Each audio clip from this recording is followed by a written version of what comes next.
Morning, everyone.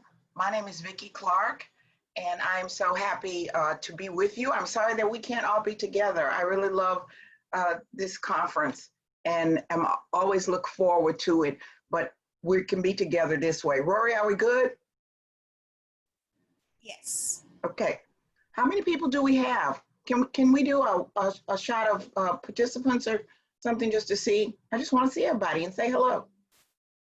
So far, we have 15 people and counting.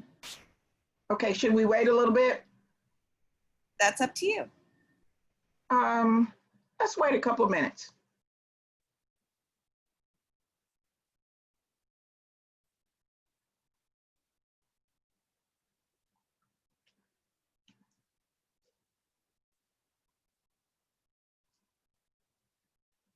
Hope everybody's doing well and staying safe.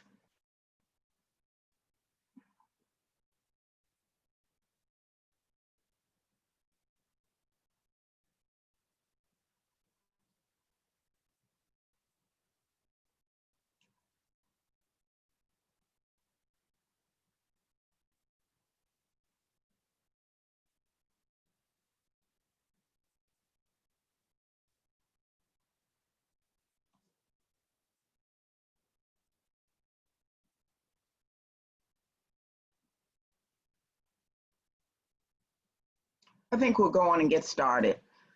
So thank you all again. My name is Vicki Clark. I am in Memphis, Tennessee. For those of you who I have not met, many of you I've seen year after year. Welcome to those of you who I've not met. Lived in Houston for a long time, actually found my work in nonprofits in Houston, working at Houston Metropolitan Ministries and at the Volunteer Center, and lived there, raised my kids there, and still have a grandson there who I hope I get to see once again. He's 15, but we know that these are challenging times for everyone. It's just specifically for those of you in Houston right now. We're talking about board effectiveness. For the first hour, we're gonna talk about change. And this idea that board effectiveness has always been a nonprofit concern. And we really have got to get our boards up and running and proactive and not reactive. And again, if you've known me for 2 minutes, you know I like to have a good time. And so, of course, these will be none of your boards that say the motion has been made and seconded that we stick our heads in the sand. Well, that kind of board's not gonna help you. And then, or perhaps it would help if I go over it one more time. The micromanaging board is not gonna help move your mission forward. So these are just two extremes of what we actually see, believe it or not, in the way boards operate. And so today we're going to talk about how do you manage change in your organization. And then in the second hour, we're actually going to talk about the board staff relationship. So I don't have to tell you this. You know that literacy is one of the most complex and pressing issues. And you all are tackling, again, maybe the most complex and pressing issue facing all of our communities. And it's important for board members to understand that, as well as staff members, and to understand how important this is. And we're going to talk about how we change the mindset from thinking more about programs to thinking more about issues. And if we can just get those types of changes to have our board and staff think, and our staff, obviously, but to think more about issues, the issue. Everything has changed. If you look at this list, and you could probably add 15 other things to the change. Literacy has changed. It doesn't mean what it used to be. Now we have, digital literacy, and we got all kinds of workforce development has changed. Volunteers have changed. The availability of volunteers. We now, believe it or not, we have 5 generations in play for the first time. We have World War II people as staff and volunteers. We have baby boomers. We have Xers, Ys, and Zs. And you may actually may have all of those generations in some of your programs as well as on your board. And the Zs were born in '96, in case somebody says, hadn't heard about them. Nonprofit organizations should have changed. I think we're finding out now as we're going through a lot of what we're dealing with that nonprofit organizations have not changed as much as they need to be. And that's why this first session is going to be about change. This first hour is going to be about change. Governance should change. The way we operate our boards should change. Board members should change. we have to make sure that we get board members who understand what board roles and responsibilities are, that they're not merely representing a company or representing a school district. Governance is an individual responsibility, because you and I both know that at the bottom of the 990, it's the board member's name. Years ago in Houston, we used to have someone from all of the big oil companies, and it was the company representative. That board members must really be individually and collectively accountable. Community issues and the way we look at community issues have changed, and we can't disconnect literacy from all of the other issues in the community. I was at one of the seminars in Arlington that Literacy Texas did. I guess it was early this year. Time seems so weird now. And there was a young woman who was talking about advocacy on behalf of undocumented folks, and how many undocumented people had stopped coming to literacy classes. And so the whole idea that community issues are all interwoven, if you will. You know that technology has changed and continues to change. And giving patterns have changed. Funding is much different. And everybody knows that in Texas, you guys can raise more money than anybody I know.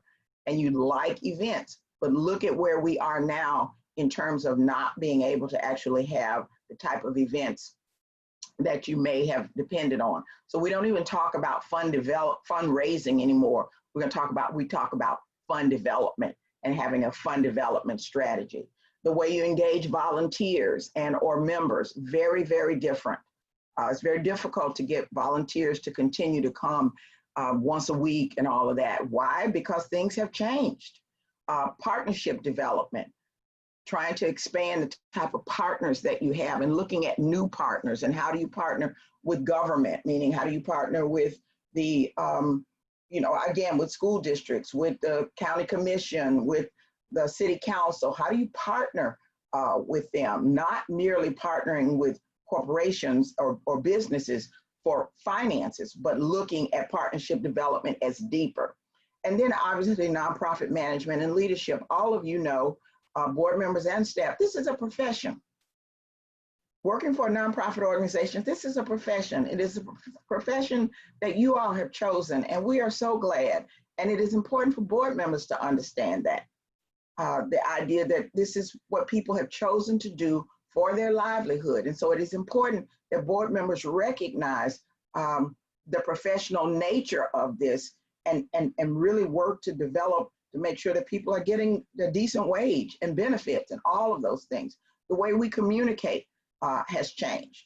We want to use technology, but we also know that specifically in the type of work that you do, it is the human connection that makes a difference. And then you could probably name many, many other things that have changed.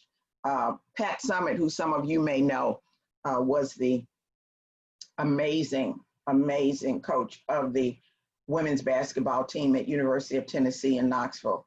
And we lost her a few years ago. She had early onset Alzheimer's. But one of the things she said was the willingness to experiment with change may be the most essential ingredient to success at anything. And that's really what we're going to talk about, that we have to be okay with changing things. And if we can get to moving to proactive change rather than reactive change, it'll put us in a better place. Exceptional boards add significant value. They have to make a difference. If you are on the board, or if you're working with a board and basically they just meet once a month or every other month, and that's kind of it, there's old bad jokes about that if all board members went on and I'm a board member of 2 organizations, if board members went on a cruise, would anybody notice? I don't want anybody going on a cruise now, it's too dangerous. But the idea is the board adding significant value? We're gonna talk about this word value a lot today. Is the board individually and collectively adding significant value to moving the organization's mission forward? Because that's what it's all about, is moving the organization's mission forward. Well, this happened to all of us. One day did change everything.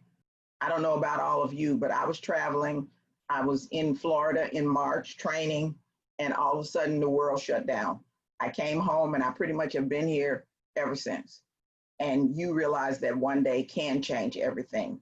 And then it says, change is inevitable in life and in business. You know, why is she talking to us about business? Because you are in the business of developing people. And a nonprofit organization is just a business.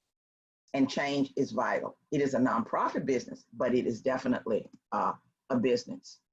I think the idea that literacy leaders must also be learners. You all work so much with learners and use this term learners all the time, but we have to make sure that our organizations are growing and learning, specifically those of us on the board. And Warren Bennett says, in a time of drastic change, and that's where we are now, it is the learners who inherit the future. The learned, or those who think they've learned everything, find themselves equipped to live in a world that no longer exists.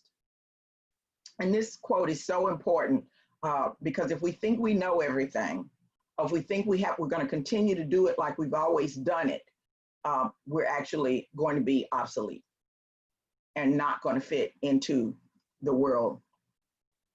And this is an interesting quote because it says we need to forget what we think we are so that we can really become what we are. Some of you are founders. I know that a lot of you who attend this conference founded your programs or founded your organizations. And when you started it, you had one idea of a vision for it. Well, probably since then, everything has changed. And so the idea is to honor what was, but how can you really become really what you are and what you need to be? I think this is where we are with resilience. Unfortunately, they are predicting, Nonprofit Quarterly, Board Source, a lot of them are philanthropy, Chronicle of Philanthropy. We may lose an entire third of the nonprofit community in this country as a result of COVID and other things that are going on. And that the boards that have the most resilience and the staff that have the most resilience, and that doesn't mean that you can stay up 24 hours a day. It means that you have policies and procedures in place. You have connections, you have ways that you can get that you're nimble. You're not even flexible, you're nimble. The idea of acknowledging the current reality. I think if everybody's just doing business as usual, which we're not, we have to acknowledge the current reality. We have to reconnect with the mission, with the vision, and with the values. And I'm not just talking about those statements, but we really reconnect with where are we trying to go? What is our vision? And what do we value? Because all of you have had to make some very tough decisions in the last few months. And there's going to be some more tough decisions that are going to have to be made. And constantly communicating, this is key. And you're going to hear this throughout this session, is communicate, communicate, communicate. Touch points for stability. What is it that keeps us stable? You say, well, I'm a 1 or 2 person program. How am I supposed to communicate? Again, that's why you have board members. Board members can communicate with each other. Board members can communicate even with your learners. Board members can communicate with your partners and anybody else, continuing to communicate what is going on. Not necessarily what you've gotten all worked out. Here's what we're working on. Here's what we're looking at. We're trying to stay in touch and stay focused on the future. Using a lot of energy on what was is only going to drain us. As much as we may have loved what was, we really have to be future focused and define what success looks like today in this moment.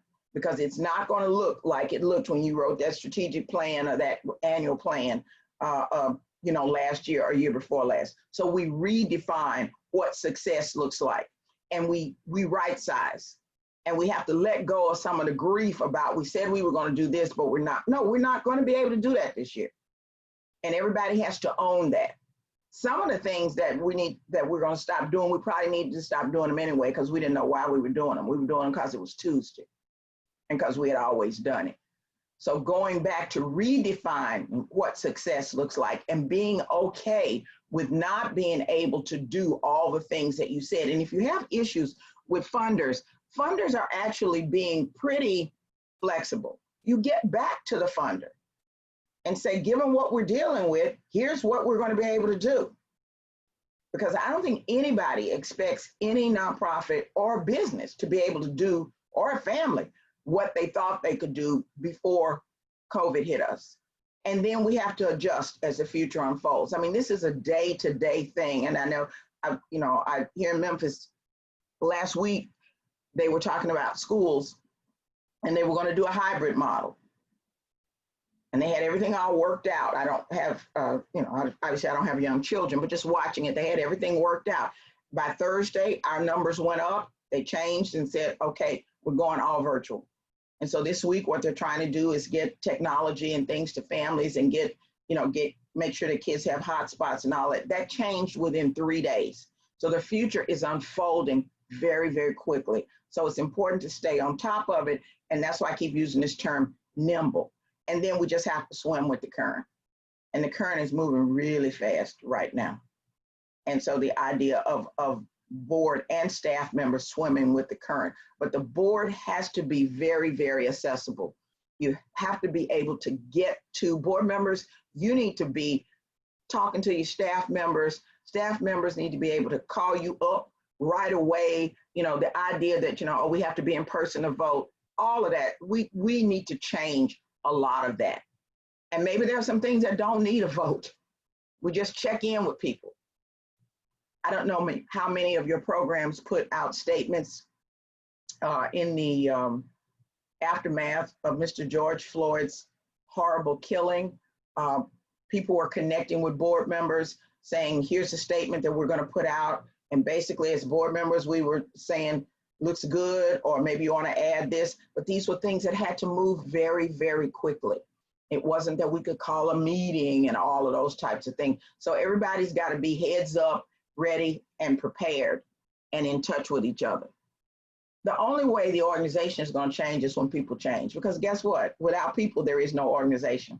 It's not your building. It's not some of you, it's not your building. It's the people.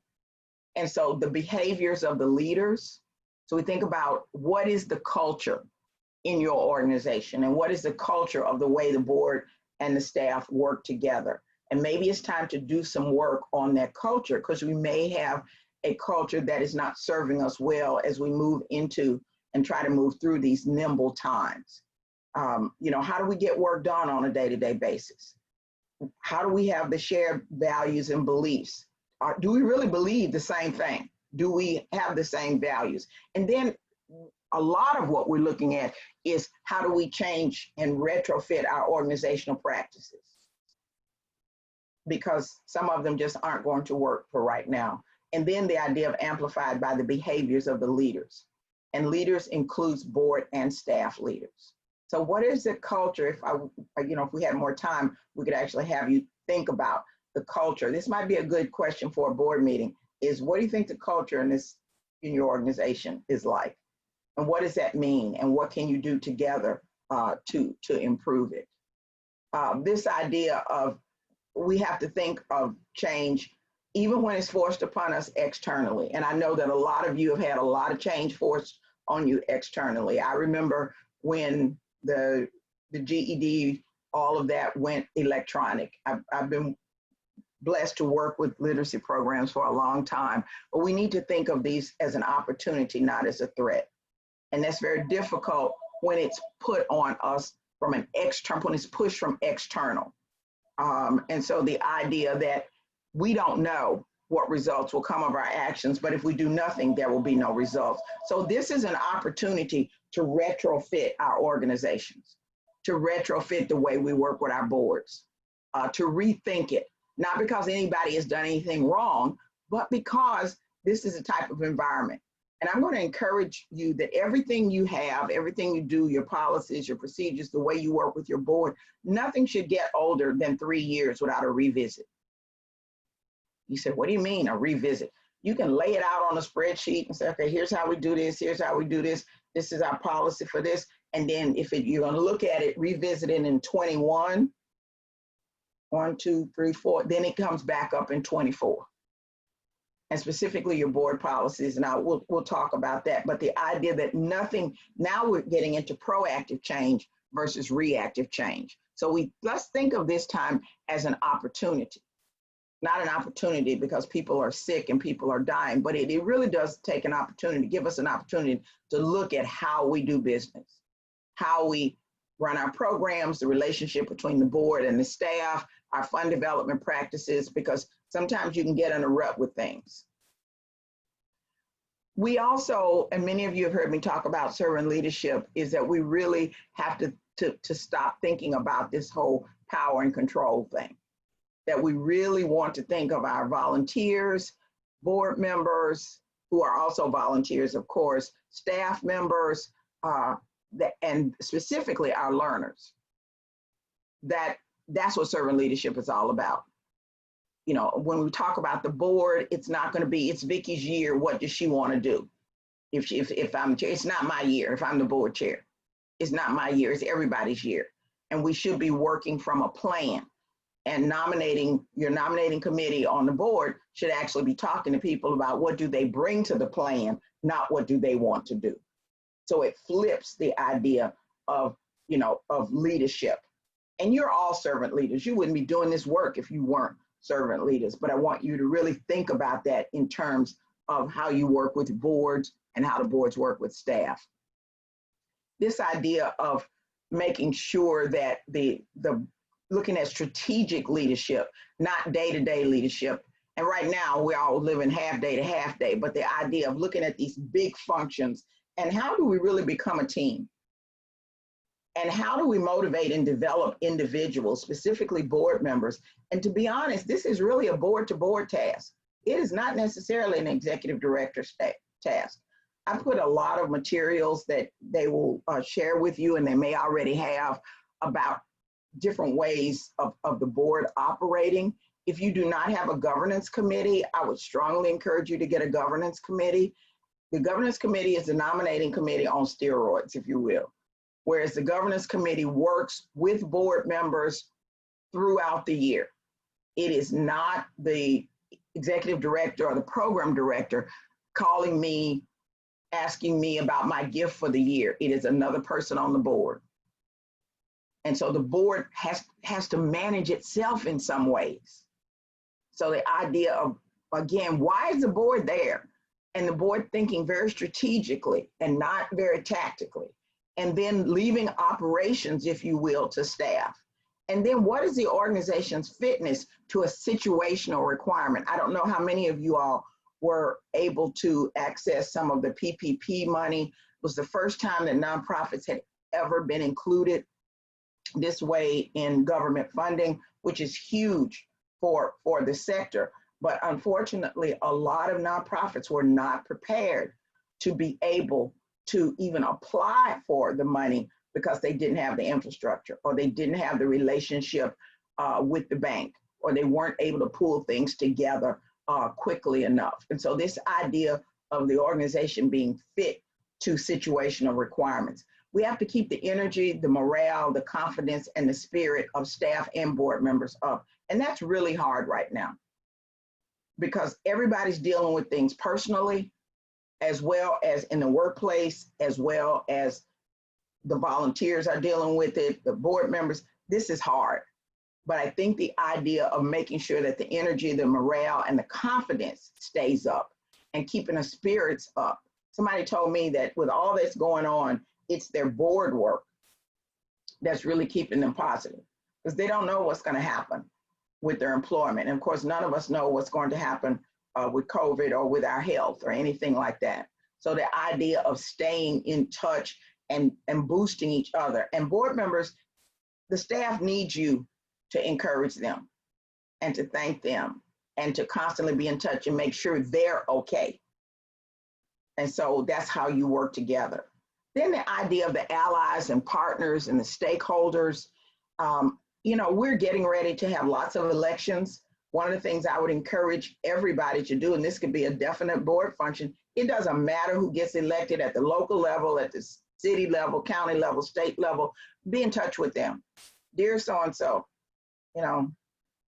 we want you to know who we are. Here's what we do. It doesn't matter whether you voted for them or not. And this comes all the way from your county, all the way up.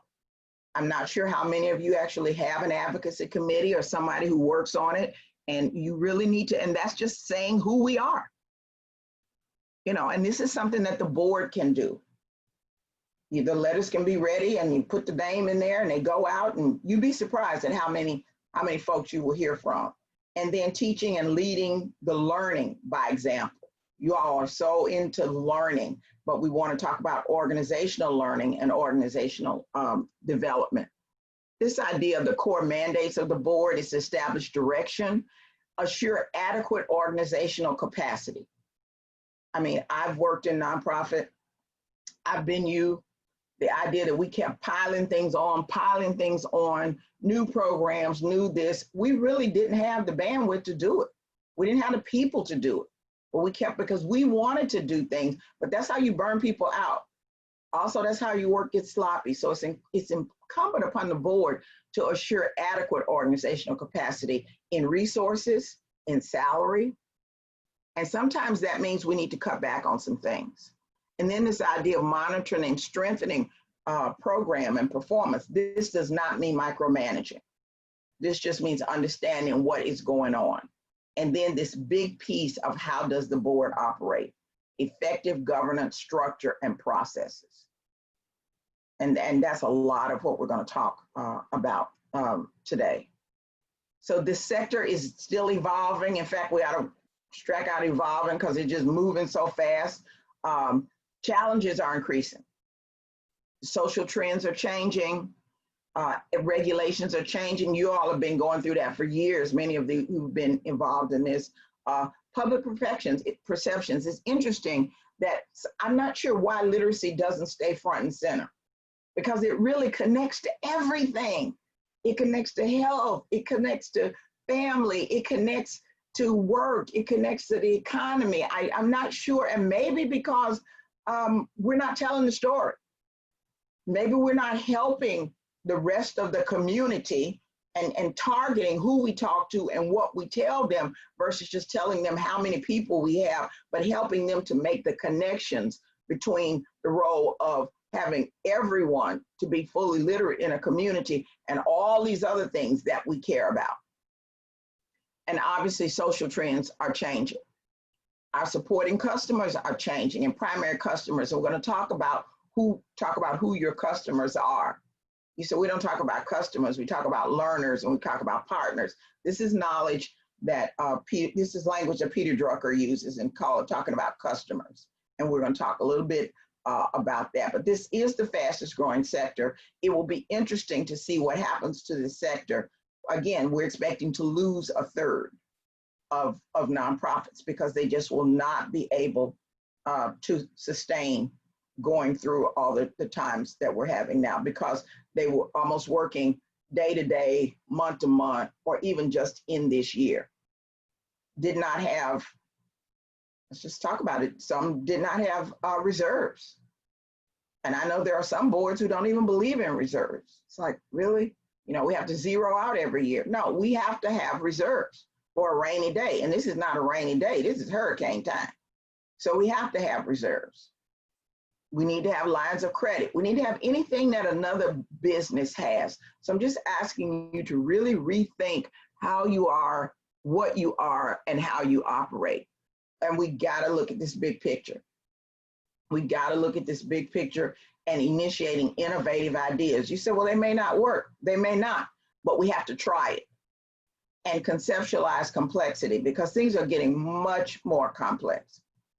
Much more complex. I mean, think about all the things that your learners are dealing with right now. Very, very complex. And then what questions to ask? We need to ask more questions. And board members, do not be afraid to ask questions. It doesn't mean you're trying to play gotcha. Staff members, be ready to answer questions or be ready to say, I don't know. I'm not sure. Let's work on this together. And then let's start thinking horizontally and simultaneously, not this way. Often we think in nonprofits more, okay, this program is funded by this, this is this, this is this. We don't look at how things pull all the way across. And this is a really important one as we think about how to think about how one program connects to another, or how one fund development strategy connects to another, or how we move everything across. No, I know that individual donors and your funders are often saying, well, we're working on this program, restricted money, this money comes here. But thinking of the organization as one organization, and how can we capitalize on what's going on over here and build on it over here. So these are some ideas as we're moving through all these changes. What do you need to unlearn? It's very interesting that transformation is often more about unlearning than learning. This would be a great question to take back to board and staff. What is it that we need to unlearn? Change is doing things differently. And I've watched a lot of, over the past few years, I've watched a lot of organizations. Well, if we change the way we do our event, if we move the location, no. This idea of a new way of being, shifting behavior, shifting values. And specifically when it comes to the way the board operates, and specifically in fund development. Because often your program things have moved very quickly and they have moved forward a lot. And you can say, I know you know how much you had to unlearn about the way you operate and the way your programs operate. But this is more, when we're talking about your policies and your board and how you operate, what is it that you need to unlearn in your organization? So I'm just giving you these questions. These will be interesting questions. You're having to do both of them at once, trying to fix the past and create the future. Not because that there was anything really wrong with the past, but it was definitely for the past. It was so you're having to do both.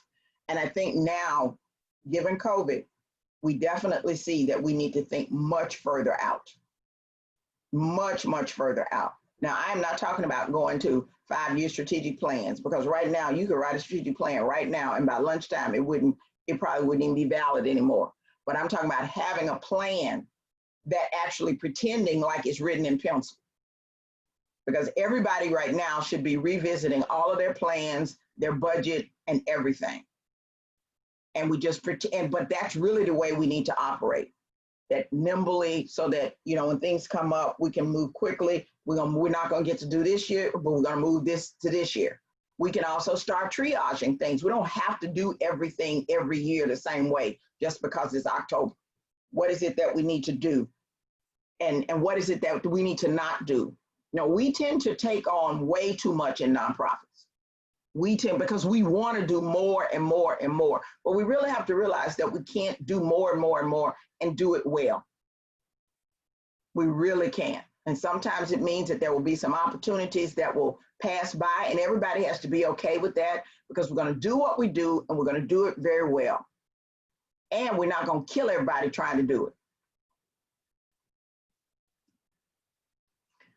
William Bridges, if you really want to talk about managing change and transition, he talks about chaos is the primal state of pure energy for every true new beginning. I don't know how many of you, but I'm feeling chaos right now. As a person, in the work that I do, most of the work that I did was in person, traveling. I traveled almost 300 days a year. It's chaotic. I mean, I'm getting settled into doing, virtual trainings and things like that, but it's a very different life. And I'm at the top of the list for people who would possibly, as they say, contact COVID, and I love the way they say it on television, have an unfortunate outcome. That means I would die probably. And so the idea is that, I need to stay in the house. You're talking about somebody who was always on the go, traveling, training, working, and I pretty much stay in. So things feel very chaotic. I would bet for you all personally, as well as in your organizations, there is a good bit of chaos, and that's okay. Because it's a pure energy for every true new beginning. I don't know how many of you garden. I don't garden, but I have a friend who gardens, and she shows me these seeds and the idea when things grow out of the seeds. If the seed never erupted, it would never grow into what it really was supposed to be. And to the seed, that's chaos, because the seed has to open up. If it just stays closed, it never becomes what it needs to be, which is a plant or a tree or a flower. So if you're feeling chaos right now, that's about where you ought to be. And again, it is not business as usual, but let's use this chaotic time to get some energy for the new beginning, not for the past. Because we're not going back. That's this whole idea of new normal, that doesn't sit well with me. I believe in evolution, and we're never going to go back. We shouldn't go back to where we were, because a lot of what we were doing didn't make sense anyway, and we didn't know why we were doing it in our personal lives as well as in our organizations. Any changes have to be put in the context of moving the mission forward. Not, I like this program, or this was doing well. It's what we're doing, moving the mission forward at this time. If it's not, we need to stop doing it. That needs to be the big litmus test. But we've always had this program. We've always had this fundraiser. Is it really moving the mission forward? It may have when we thought about it 10 years ago or 5 years ago or whatever, but right now it doesn't serve us well. And we don't disparage it. We honor it and the people who worked on it, and then we sunset it. Same thing about some partnerships. There are some partnerships that aren't serving you well right now, because either they take too much time, they take too much hand holding, or your organization is carrying the load and it's really supposed to be a partnership and it's not moving the mission forward. And so the idea of this becomes the question. It would be wonderful if every time you thought of something, you said, even sending an email, if I send this email, how does this move the mission forward? I hope that you see attending this conference, not only so that you can get your credits, but that it will move the mission forward because you're getting knowledge, education, and skills and resources that will help you to move the mission forward. So you put everything in the context of moving the mission forward and how will it add value to our customers. You're all familiar with logic models. The idea is funders are asking you a lot for in the green, how many, how much, how often, but strategic work is important. And funders have started to ask you about the pink. The idea is what's changing? What's really changing? Not how many people are in our classes, but what's really changing. The long-term outcomes, that's aspirational. Society gets better, the economy gets better. We live in an environment that is productive, not like the trees. That's why we get up in the morning. That's why you do what you do, because you believe and you know that the work that you do, either as a board member or as a staff member, or as a volunteer or another type of volunteer, definitely changes conditions. And then when we look at midterm results, the idea of what behaviors do we need to encourage and what behaviors do we need to get, what are we done with? What practices do we keep going? How do we make our decisions? Do we make our decisions based on what the board member wants? Do we only make our decisions based on what funders want? Or are we making our decisions in a larger context based on what's best for the mission of the organization? You notice not the programs. And when I say the mission, I'm not talking about your mission statement. I'm talking about the journey that you're on. And again, let's look at our policies. Some of our policies aren't serving us well. That's why I'm suggesting a 3-year revisit on the way you do everything, to really examine it and to say, and you can't look at everything at once. And then how do we move people to social action? How do we get volunteers involved and get them involved in social action? Very different way now. How do we get board members to stay in the game and move to social action?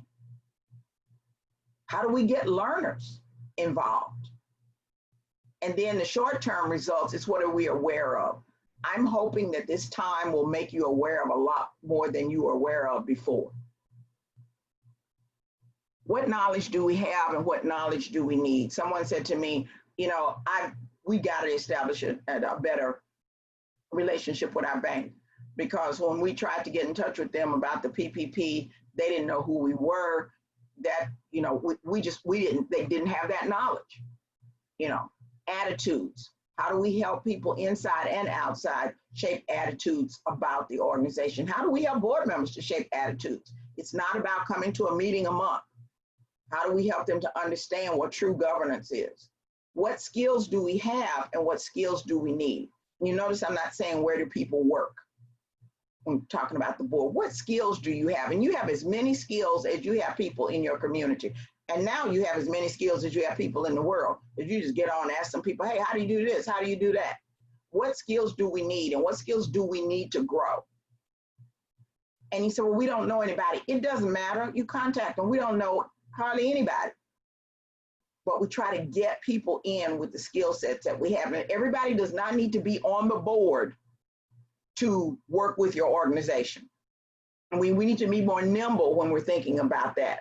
We may have a task force on something, or we may have a working group on something that it may be one board member and there may be other people from the community. So we have to just think differently about the way all of this is organized. If your committees are not functioning well, I'm not sure how many of you meet every month. Again, this is a great opportunity to shake it all up. Maybe you start meeting every other month and you meet 1 month as a board, and then the other month you meet in committees. Just all kinds of ways of thinking about it. How do we help people shape opinions about our organization, and who should be having opinions about our organization? That's why it's time to expand our reach. Again, specifically into our elected officials, into different areas. Small businesses are huge right now in terms of getting involved. And I know, especially in the larger cities in Texas, you all look a lot to the large companies, but there are a lot of entrepreneurs, people who own their own businesses who would be very interested in this type of work. So, how do we help people shape their opinions about who we are? And we can't say we want everybody in the community to know about us. You're never going to be able to walk down the street and ask people about any organization. You have to decide who is it that you want to know who you are, why, and how do you help them to shape their opinion? And then what do you aspire to? I know this year is one of those, if we can make it to the end of the year, that's an aspiration right now, but I think we need to have larger aspirations. And not that we'll have 99 staff and be able to, work with 1 million people. The idea is, what do we aspire to for the way our organization is developed? This is a perfect opportunity to redesign the work that you do, to rethink it from your programmatic work, but also with your board. And then what motivates people? I think it's really important to share real information with board members. Not you just need to come to 7 meetings and be on a committee and buy a ticket to this, helping board members to understand what governance really is, what motivates people to be on the board, and helping them to really, that means you got to spend time with people. I don't know how many of you actually take applications, do background checks. I know you do it on your tutors, but for whatever reason, many organizations don't do background checks on board members. Also don't take applications for board members. You're still doing very familial board work. Who do we know versus who should be there, or where do they work versus how do we get people involved? Unfortunately, if you look at some of the board source work, boards haven't changed a lot. There's still a lot of boomers on boards. There's nothing wrong with boomers, but we have got, because I'm one of them, but we have to actually make sure that we are looking at the Xers and the Ys, including the Zs. I don't know how many of you have learners on your board. Please don't confuse governance with donors, because governance is helping the organization to move forward. Yes, we want everybody on the board to be a donor, but I don't have to be on your board to be a donor. There's a difference in governing and being a donor. And most of what your funders are looking for is 100% of your board giving. They're not asking you how much. So the idea of who knows more about this than someone who has been a learner. And again, what motivates people to do this? And the blue is what we're all dealing with now. All these external factors. We were a Texaco family when I lived in Houston. And when I see gas that's under $2, it scares me, even though I'm not still a Texaco family. It scares me because I know what that means for oil and gas. You know what that means for a lot of the funding that you get. You know what that means for some of your volunteers and those types. You don't control that. You don't control the weather. None of us control COVID. We don't control the regulations that are changing. We don't control the horrible racial unrest that is so heavy on everybody's mind right now. We don't control any of those external factors. And so the idea is, if we work in the pink and stay in the pink, and you could actually do this with your boards, and say, what are we aware of? And today, I hope you're going to be aware of better governance opportunities. A lot of your programming work stays in the green. How many, how much, how often? You have to count that, but you can't put as much energy into that as you do into the pink. When you change your thoughts and perceptions, you change the way you live.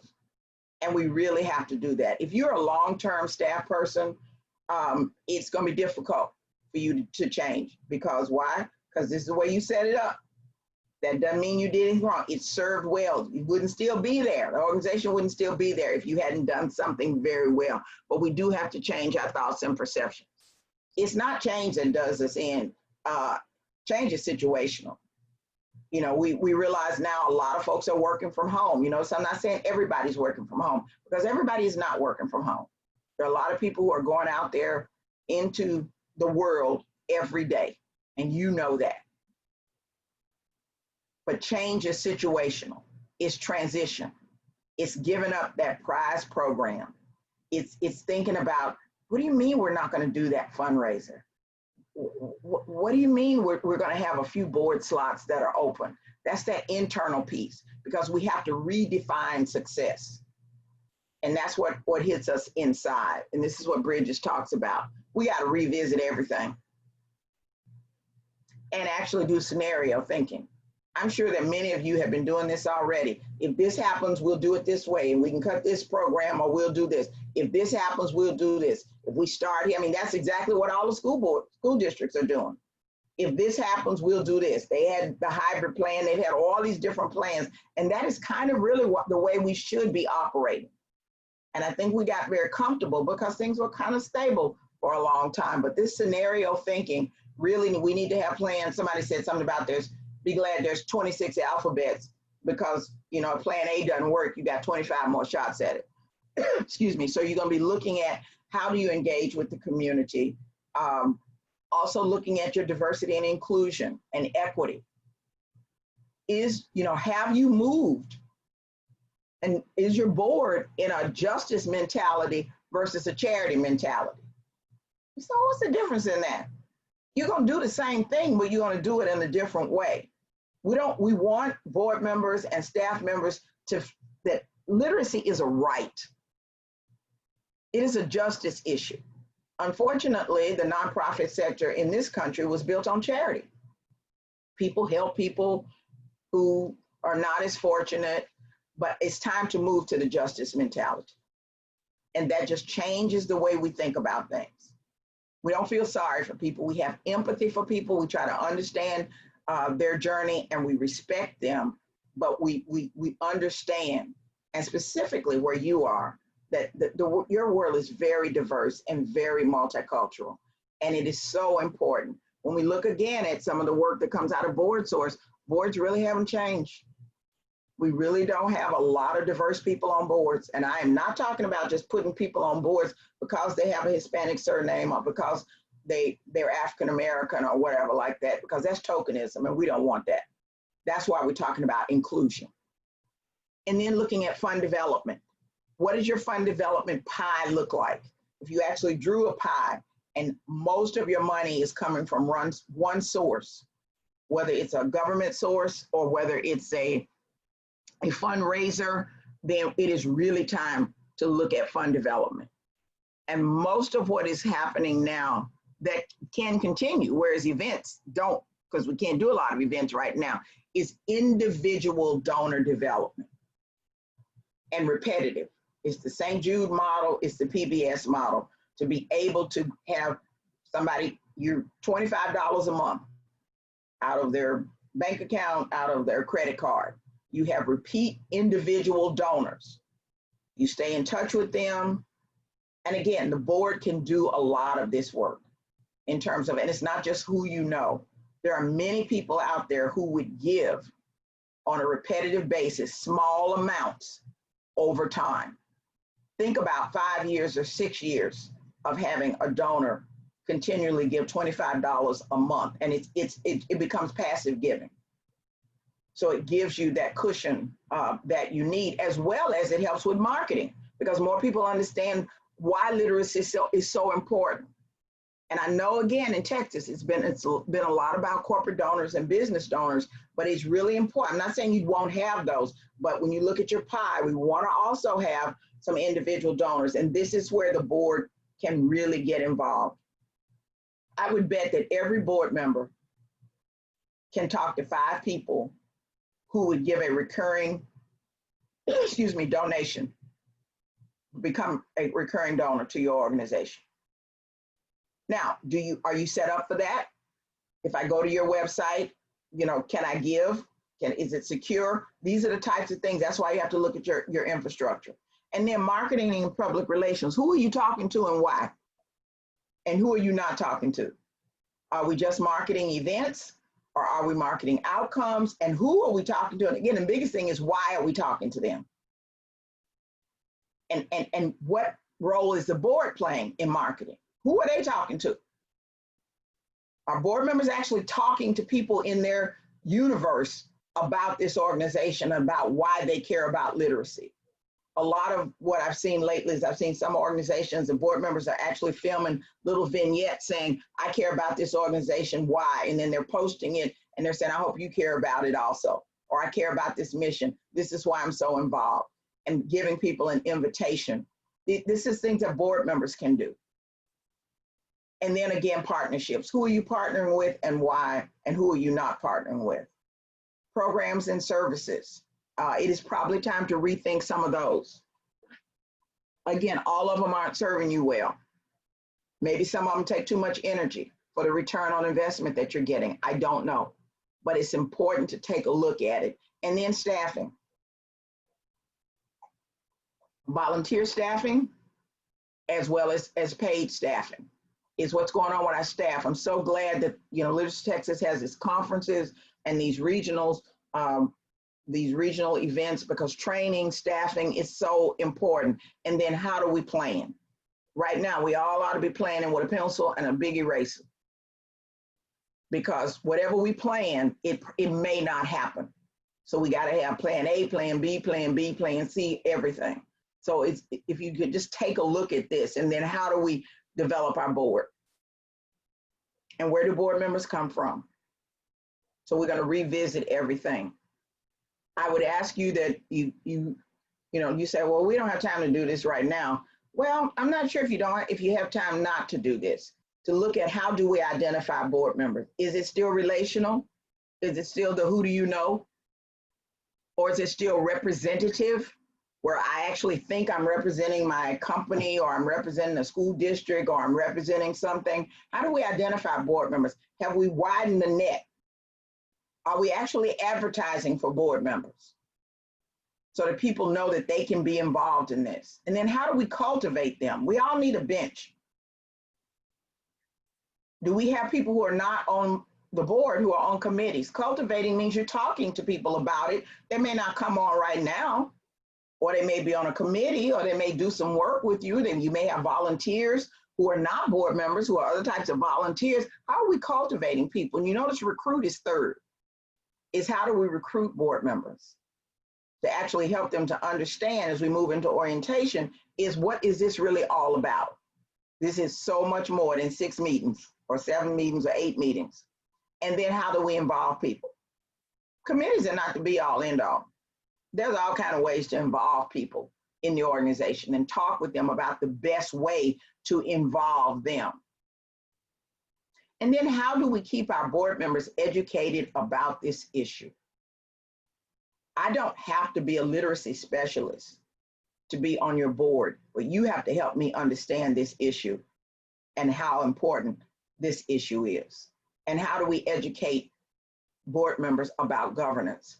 Years ago, again, I was trying to get people to have, do we have board retreats? Now, it doesn't mean you have to go up in the woods. Well, we're not going to do any of that now, but do low ropes and all that. But the idea is, do we have board retreats? It's been amazing how many organizations I've been working with. I've been facilitating a lot of Zoom board retreats.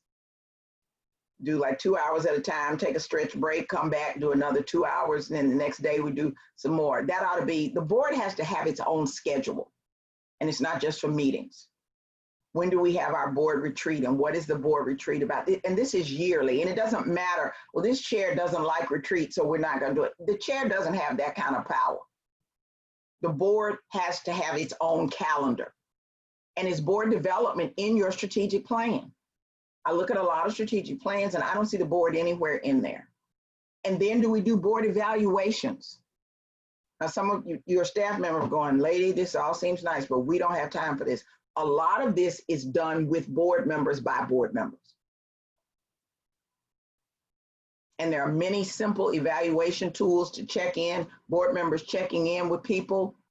And then are we really using our rotation? We have to use our rotation. You know, you go, oh, I don't know what we would do if we lost Agnes on the board. Agnes has been on the board for 25 years, and that's wonderful, but it's too long. And if when Agnes goes off the board, we never hear from her again, then maybe she wasn't the right board member. Everybody needs to understand that we have to continue to rotate board members. And just because I'm not on your board does not mean that I cannot still be involved in your organization. And then how do we celebrate? And again, this is board member to board member. There's a board member who will send birthday cards to every other board member. There's a board member who should be checking in with other board members to see what's going on with them now. And this is board to board work. That's why this governance committee is so important. But it would be wonderful if your board actually took a few minutes to rethink these at a meeting. I would say take one of them per meeting. That'll give you a long time. Or break the board up into the groups and have them talk about this. So this is just a really important piece called a board development cycle. It actually has you to look at each one of them. You say, well, what do you mean by evaluate the board? I'm going to give you a personal example. I'm on the board of the National Diaper Bank Network, and I'm also on the board of Youth Volunteer Corps. With the way my life was prior to early March, I was traveling all the time. National Diaper Bank Network is a fairly new organization, and they were putting committees together, and they asked me to be a committee chair. My immediate response was no, because I travel a lot. I'm in different time zones. I can't keep a steady schedule. And then they kept talking. Oh, you can do it. You can do it. We need you. We'll help you. Yep, I bought the hype. I will go down in history as the worst committee chair ever. I don't say that with pride, because it was so bad that I was going to resign from the board, because I felt, how do you teach this stuff? And then I go and I become my own case study, if you will.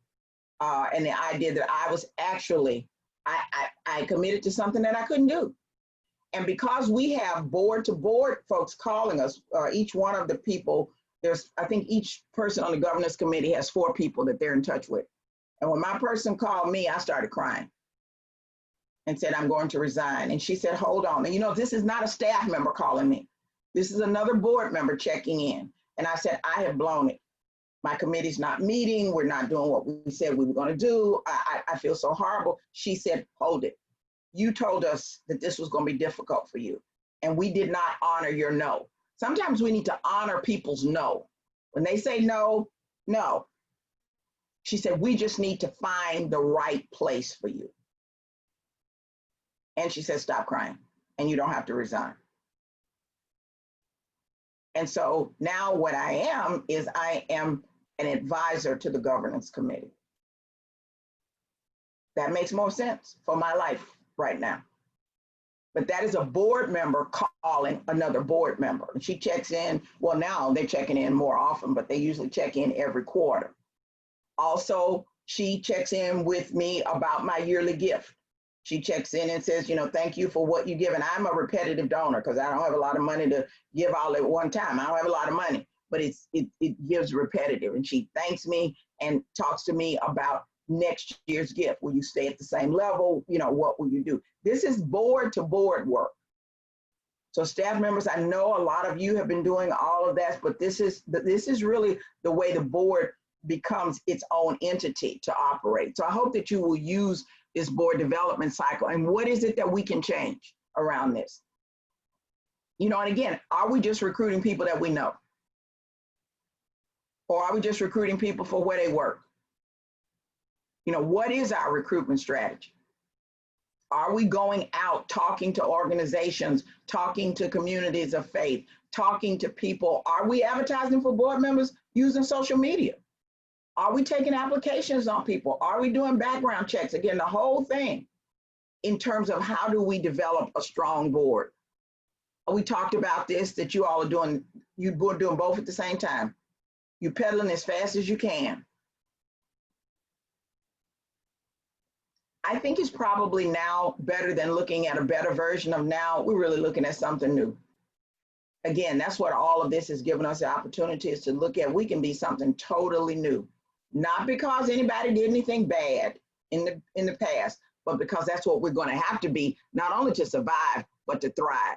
But we have to become familiar with the current situation, and we have to do it without the blame game. You know, oh, that hasn't been working. Well, you know, if Vicki hadn't been in charge of that, that would work. It is what it is. If we're not making quorum with board meetings, you know, we need to talk to people rather than, you know, when she was the chair and all that, that takes up too much energy. We have to become familiar with the current situation, and then how do we actually make things better?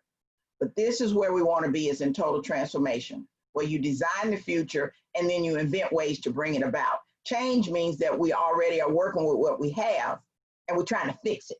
In transformation, new ways to bring it about. I don't think anybody ever thought we'd be doing all this Zoom. Whoever thought like that? Why would we ever go back to not having Zoom board meetings? Yes, we want to have people in the same room, but if I can't get there, does that mean I can't Zoom with you? I could Zoom with you on my phone. So again, that's a transformational thing that we have learned. Why would we not do that? Because we want everybody here. No, you want everybody engaged. It's not necessarily that they're there, but you want everybody engaged. It used to be that if people couldn't come and sit in the chair, they weren't there. We know now that the chair can be anywhere. I've seen people sitting in the bed and people sitting on the floor and all kinds of ways, but they're still engaged. And transformation doesn't describe the future by referencing the past. Sometimes it's an entirely new way of doing it, but we have to firmly grasp the current state of affairs. And we have to do it without blame, and we have to do it without shame. So we're trying to be future focused, always future focused. This is what, I don't know about you, but this is what the world feels like to me right now. I used to take my kids to Astroworld when we lived in Houston. I've never been a roller coaster rider. Even when I was a kid, we'd go to this little park they had here in Memphis, and I'd always hold everybody's glasses and their coat because it wasn't me. But this is what you're probably feeling now. We don't have a routine. We're living in the unknown, personally as well as professionally, and I'm sure your learners are going through the same thing. But we do have to hold on. And yes, everybody is in shock. Everybody's in a different place on this roller coaster. A lot of folks are still in the fight or flight mode. I can't do this, I'm gone. We are all disoriented. There's a lot of nostalgia. We're thinking about what it was like when we did this, and this would have been the month that we had the fundraiser and all that, and that's okay. We need not let the guilt and depression get us. There are some losses. We miss seeing each other. Gosh, I miss this conference. I love hanging out with you guys and talking and all that. We were feeling some loss. There are some things that we need to let go of, but at some point we got to make a decision that we're going to move forward and get some new realistic expectations, and we have to have hope. That's why we got to stay in touch with each other, and then focus, and then how do we problem solve as we search for something new. And this is just another way of where people are all over. What's ending? What do we need to say goodbye to? What we may be losing a sense of identity. Where we need to spend most of our time is in the neutral zone. This is the uncomfortable place that we're in now. When we say, I don't know what's going to happen. I'm not sure what's going to happen. And that's okay. Because according to Bridges, that's when we come up with our best ideas, when we're unsure. And a lot of you are kind of type A. You wouldn't be in this work if you weren't type A. You're uncomfortable with ambiguity. But this is where we are, as well as boards and program. And then we move forward to the new beginning. And everything you start, it's a pilot. Call it a pilot. Try it for a while. If it works, you keep it for a while. And if it doesn't, you keep moving forward. This is just more about this. Actually, what do we need to end? What do we need to let go? Also, some of the triaging. What are we going to stop now? And maybe we'll look at it again. So this is just a model. And I don't know how many of you actually have a change model, but this is helpful. This fear and anger is real, but it also can create excitement and hope. talked about the neutral zone. This is the sweet spot. We got to explore all past and new beginnings. Well, we've never done that before. Of course not. And we're not doing it because we have to. We're doing it because we want to, and because it is the way that we're going to move the mission forward. And then these new beginnings, but we will never expect new beginnings to last as long as the way things lasted before. This is just another model of looking at it. We do have to manage endings successfully.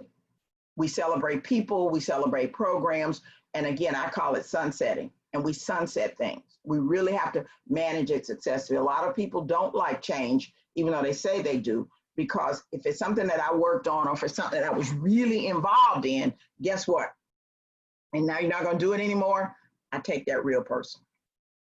And so the idea of managing endings successfully and navigating the neutral zone and saying, we're going to try this, we're going to try it for 6 months, we're going to try it for a year, we're going to try it until, with COVID, we get it, things change, and then always celebrating and building on small successes.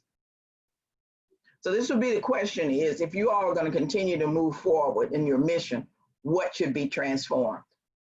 If we were together, I'd actually have you sit at the table and talk about what needs to be transformed. And we don't name anybody, but policies, programs, culture, ideas, things of what should be transformed. And then how would this transformation advance the mission? And then what value will this provide to the experience of your learners, of your donors, of everybody? So these are some questions for you to take back. This idea of what change do you want to happen and why? What areas? Who needs to be involved in the planning? Please don't sit by yourself. We're all sitting by ourselves now, but we have to have other people involved. And what factors? Remember the blue, the external factors? What's working for or against us? Often what's working against us is the organization's culture, that we've always done it like that. And so it's a mindset. And then what can we do right away? What needs future time? And then what type of research and implementation do we need? Specifically the research. And again, the situational assessment. And it may mean that you're going to let some programs go. And how do you do that? And what happens to the customers, to the learners? How do you do that? And then evaluation. It's interesting that we usually only evaluate what funders ask us to evaluate. We don't have board evaluations often. We're not evaluating our processes and our systems. We usually only evaluate what funders. And you don't need Venn diagrams to do this. These can be simple things, check-ins, check boxes where you talk to people about how policies are working. And then this idea of what is the process for deciding what to change to. And don't wait until you have it all worked out. Talk to people along the way, because that's the way you engage. We're considering changing X, Y, and Z. That's the way you get buy-in versus you wait until you have it all figured out and people are like, where did this come from? And try to think about what would be some of the undesirable side effects. So you preempt them. As somebody said, the best defense is a good offense. And we need to write it down, and we need to work with the team. And I'm going to encourage you to take a look at this book. It is an amazing book, and it's called Our Iceberg is Melting. And it's about penguins. And the penguins, if we ever need this book, we need this book now. And it's a little bitty book, so, it's little, it's quick. And when you talk about, see the little penguin, Fred? I don't know why Fred has a briefcase. I didn't know penguins carried a briefcase. But Fred was a little penguin. He was not on the leadership team. And Fred had to figure out, he saw that the iceberg was melting. None of the leadership team people saw it. He saw it. And so he had to go and get their attention. I think it was interesting that he had to get their attention. And they didn't want to believe him because he was nobody. They didn't know who he was. He wasn't on the leadership team. Again, sometimes people who are outside that inner circle can see things that we can't see. And so Fred saw that the iceberg was starting to melt and they had changed the way they live. And so John Carter, who wrote the book, takes you through having a change process that helps you to handle change well. And the interesting thing is all of our future is uncertain right now. this is the best book for right now. These are the characters, and you will see the same characters in your organization.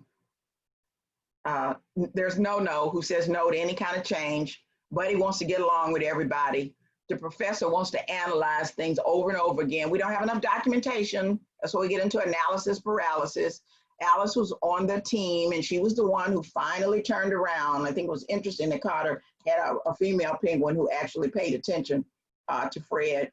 And she was the one who came back and told the others that there's something going on. We need to look at it. Lewis is a member of the community, and he kind of goes back and forth. And then they decided that they needed to have scouts to go out and try to think of another way to live and where they would live. And they were all doing it for Sally Ann, who was one of the baby penguins. They were very arrogant because they're penguins, and they wore tuxedos, and obviously they had briefcases, and they had seagulls who flew around. And someone said, well, why don't we talk to the seagulls? Oh, no, we don't like them. They don't have tuxedos. Who are you not talking to in your community, and why? And I'm not saying that you're arrogant, but sometimes we just keep getting into, we work with the same people over and over again. They say, well, where do the seagulls live? We don't know, and we don't care. It's an interesting book, and it's kind of funny, but it walks you through all the phases of how to change things without panicking. But you'll see all the characters. You have these characters on your staff, and you definitely have them on your board. And the most important character is Fred. You know why? Because he was curious. Because he was curious. And because he was not afraid to speak up, even though he didn't have a position in this penguin colony.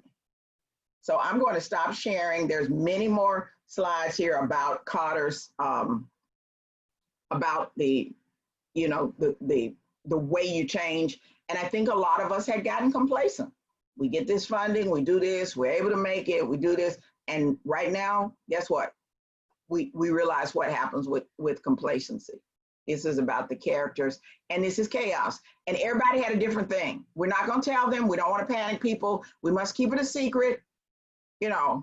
All this, you will see yourself and other people in this. So I'm gonna stop sharing now, and we're gonna do a little stop and do a question and answer, and hopefully we can get back together. Anything in the chat box? Anybody got any questions? Hello? Rory, are you there? Yes, Okay. I do have any questions. Can they unmute? No, they cannot unmute. Okay. They can put it in the chat box, or Okay. they can. Okay. Someone said they will continue virtual meetings now on with only one in-person meeting per year. Open an opportunity for board meetings. Board members like it because they jump into a meeting quickly and don't have to drive. Yes. Good. Yeah. And make sure though that the virtual meetings are, that they're still rich and that they're important. That's such a good idea. We had a couple of people that are interested in being on our board. We have an application process. What is the best number of board members to have? Boards are smaller now. I think the sweet spot is between 11 and 15. That's really about, now in your bylaws, you may say that you can have up to 23 or whatever, but you don't need to fill all of those spots. But again, I could be on one of your committees and not be on your board. Or I could be on a panel, a work group and not be on your board. So please don't think that I have to be on your board to be able to do so. The only thing I have to be on your board to do is govern the organization and be on your 990. I do not have to be on your board to do anything else. So between 11 and 16 is probably a good number. Any other questions? Okay. Let me try to find the second, and we're going to talk a little bit more. I'm going to start sharing again. Okay, this is where it's going to get crazy.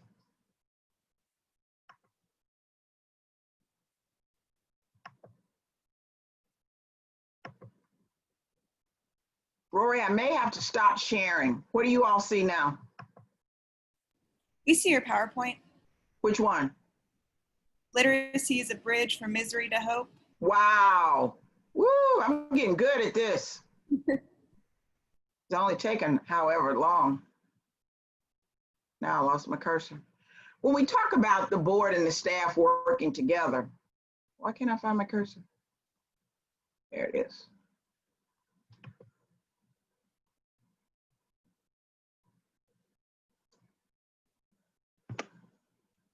This idea of the board and staff working together as the dream team, I'm kind of silly.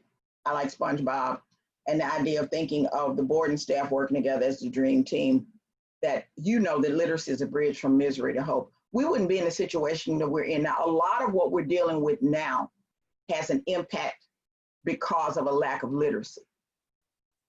You know that. This is really your time to show the connection between literacy and a lot of the issues that we are dealing with right now. This is such an important time to show. Exceptional boards energize themselves through planned turnover, thoughtful recruitment, and inclusiveness.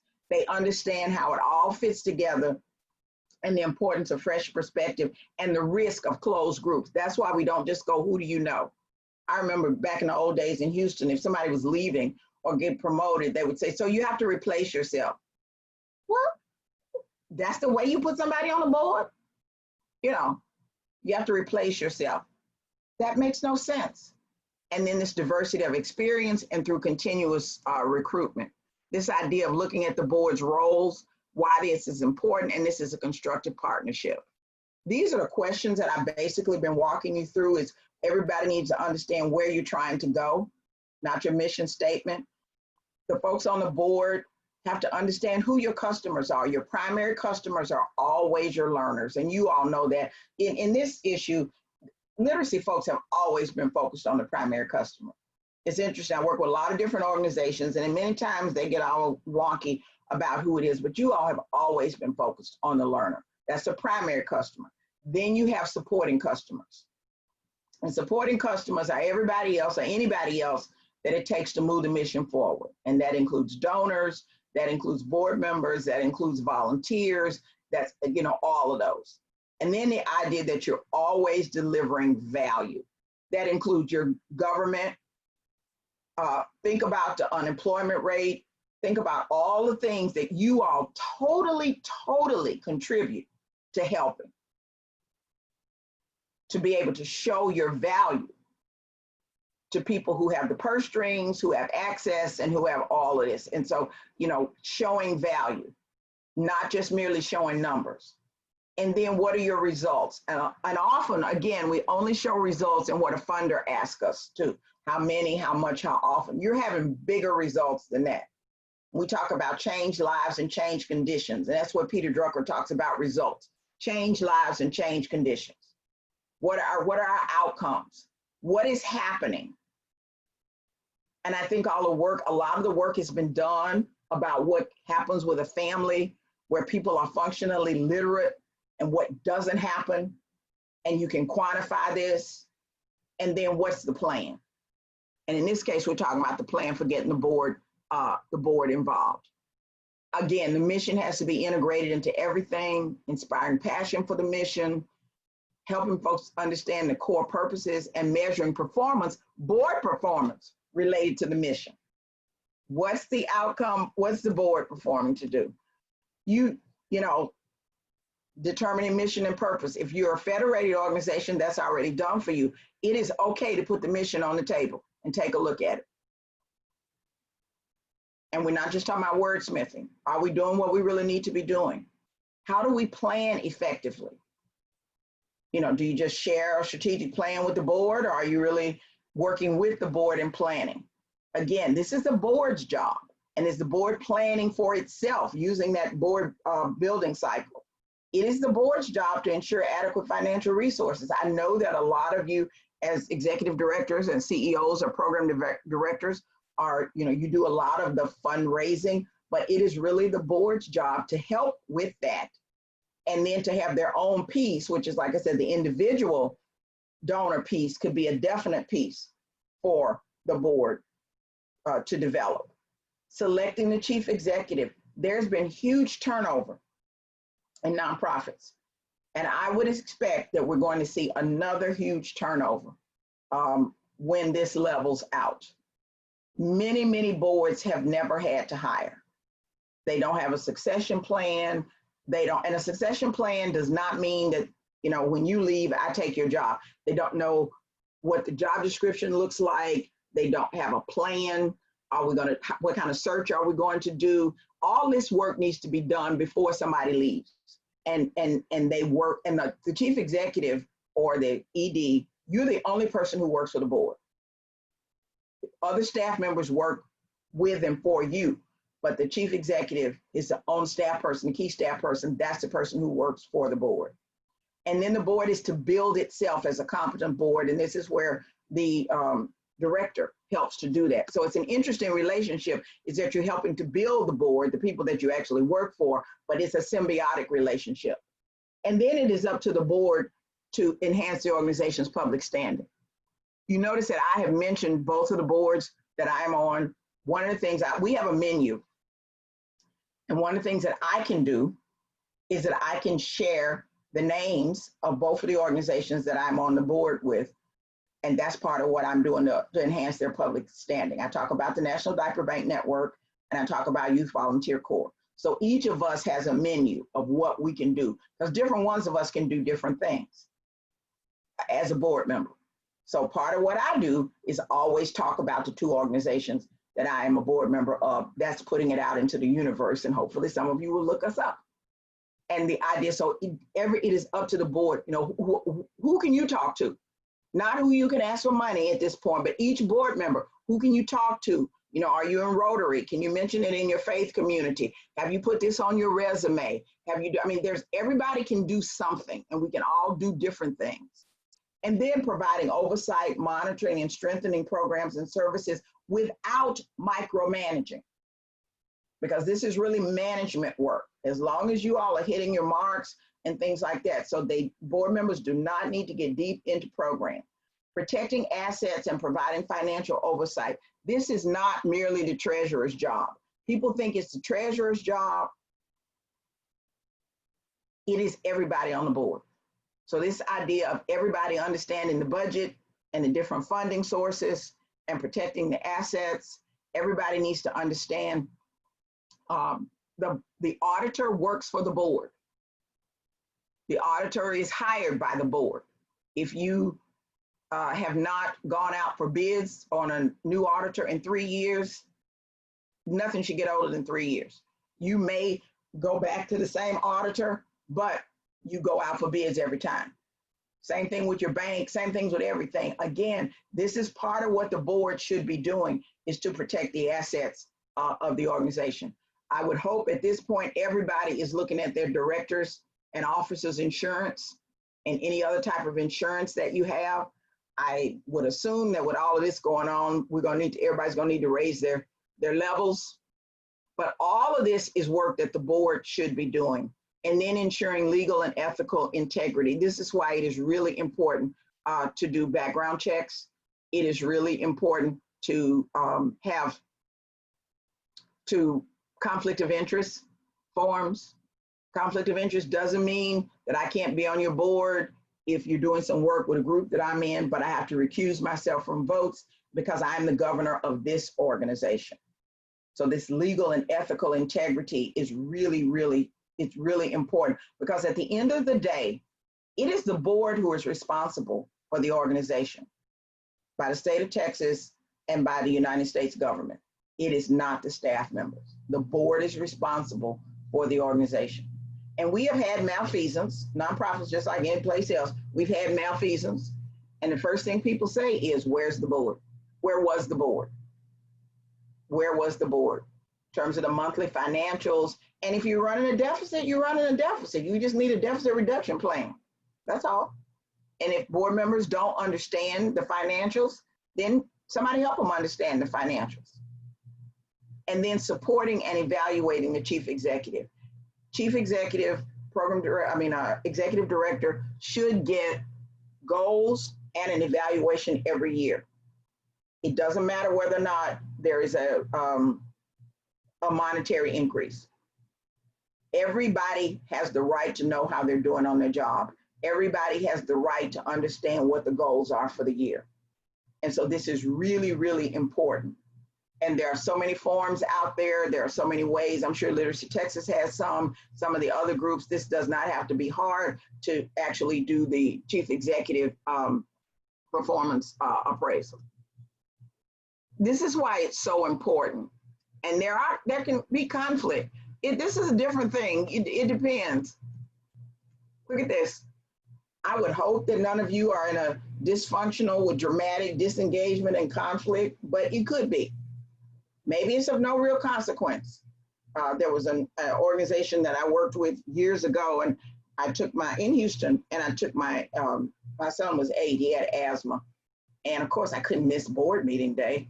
So yes, I took an asthmatic child to work with me, but he was okay. He didn't have a temperature and all that. And he's alive now. He's a middle-aged guy. And he dozed off on a little couch that we have. And so when board meeting was over, he woke up and came in the kitchen, and we were all sitting around, the staff, we were sitting around, eating the leftover lunch and the cookies.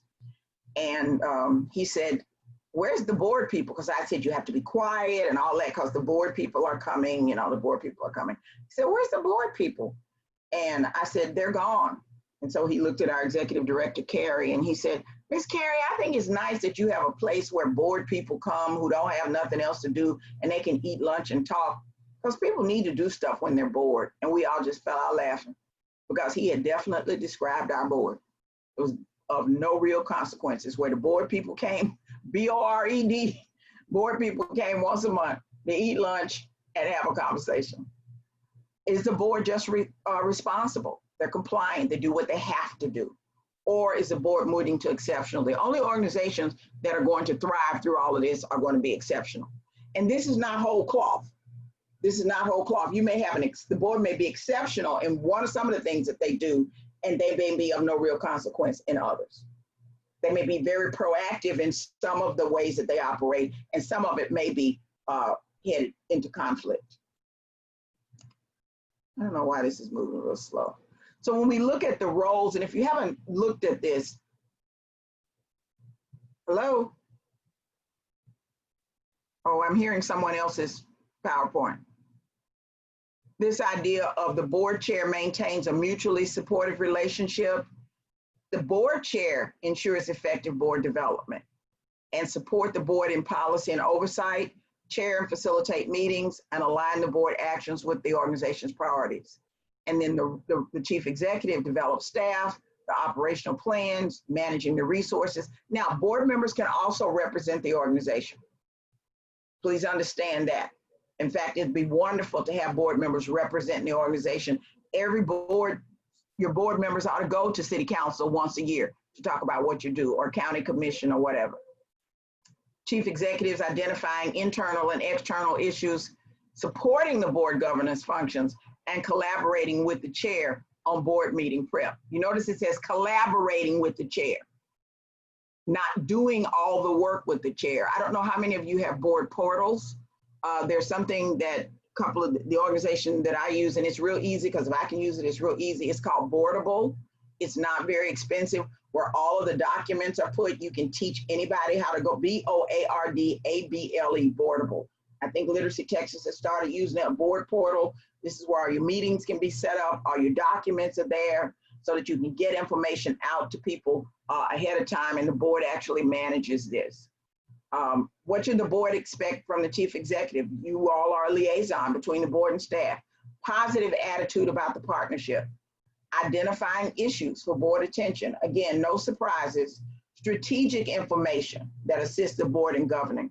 Recommendations for action before the meeting, and again, no surprises. So this idea of looking at what does the board expect?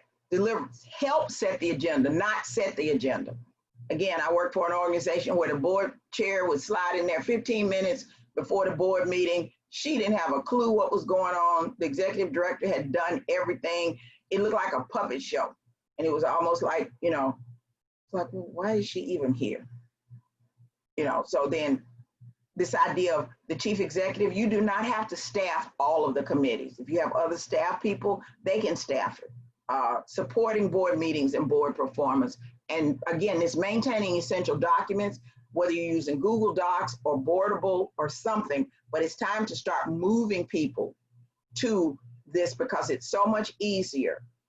And even though, you know, you download a bunch of stuff, but it's so easy if you have a board portal. Boards should govern more and manage less. Timely and clear decisions, directors who are informed and prepared, mutual accountability, no micromanaging. Now, a board that speaks with one voice doesn't mean that they agree on everything. It means that once they've made a decision, they've made the decision to move forward and they stay out of the weeds. Board members, it is important that your chief executive have the moral and professional support needed to further the mission of the organization. I mean, many of you are here at this conference. This is important that your professional development continue. And now, thank goodness, there's so many things that we can do that are low cost. We don't always have to go to conferences, but professional development, and it is up to the board to ensure that this happens. So this is shared leadership. The board governs the life of the organization. Again, ultimate responsibility and authority, accountable to the public trust and focusing on big outcomes. And then on a day-to-day basis, the immediate responsibility is with the executive director and directing the day-to-day life of the organization. So when you look at this, the board chair should really be guiding and facilitating its work. So the board chair, or you know who doesn't get to do much, specifically in staffed organization, is the board secretary. Because often you have a staff member who takes notes or takes minutes, but the board secretary really doesn't do much. So the board secretary could be the one calling people and, you know, checking in with people, and that, I mean, we can really redefine some of these roles on the board, because often in the staff-led organization, staff people take the, you know, take the minutes. And what does the secretary do? So the idea of making sure that, you know, look at this quadrant. Do we have governance as observation? Where we did just sitting back, as my son said, the board people who come and kind of do nothing. Is it kind of governance as attendance? We just kind of come and sit and we just, you know, listen. Governance as leadership, that's where we're trying to get a constructive partnership with the board, and or governance as micromanagement. Often when you have board members who were part of the founding group and they had to do a lot of the work, people use the term working boards. I think all boards work. It just depends on what you're working at. We're trying to move boards to working at governance. But when we've been in an organization for a while and we were at the inception of it, we did a lot more of the you know, in the weeds work. And you have to move people from the weed work into the governance work. That's why your turnover is important. And there has to be somebody on the board who's the weed whacker. So when the conversations start delving into a lot of management work or a lot of deep program work, it's time somebody say, hey, we gotta whack these weeds and we need to raise this conversation back up. And this is not whole board. You may have certain people who are governing by observation. They never say anything. They just sit there. Some just come. You know, so again, let's take a look at this and get our board chairs involved in making sure that people are engaged as much as possible. It's about engagement, open communications, clarity about who's going to do what, when, and why. Well, willingness to clarify each other's assumption, feedback. I don't know if I put that in there to you, but Josh is going to kill me if I give him one more form. But there is an agenda for the board chair and staff leader meeting every month, even if it's a phone call.